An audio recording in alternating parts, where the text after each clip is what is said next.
So, in Isaiah chapter 26, in verse 20, it says, "Come, my people, enter enter thou into thy chambers or your chambers, and shut your doors about you.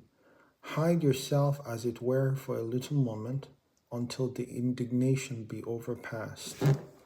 That word indignation there is the word za'am in the Hebrew, and it means anger, indignation, display, especially with respect to God's displeasure with sin.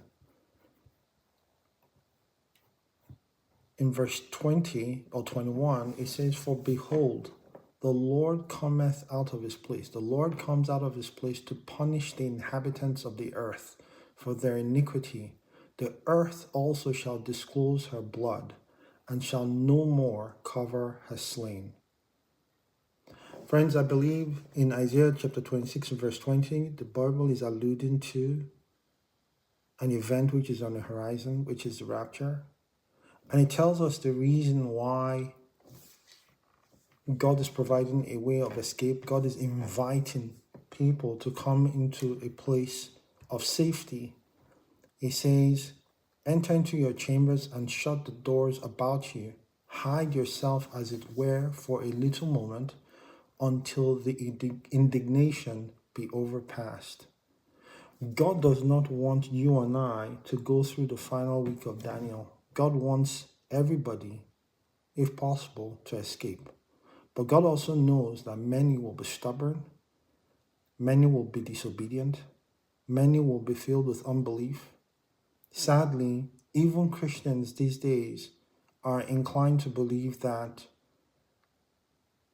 the period of tribulation of 7 years, Christians, and in particular, when I say Christians, I mean those who are born again, the church of the living God, will go through the Great Tribulation, or the period of tribulation, which culminates with the Great Tribulation.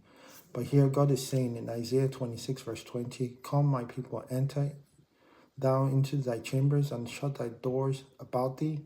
Hide thyself, as it were, for a little moment, until the indignation be overpast. For behold, the Lord comes out of his place to punish the inhabitants of the earth for their iniquity." That's the reason for the tribulation. He's not punishing the church, he's punishing the world. Friends, heed his warning. Time is nearly done. God bless you.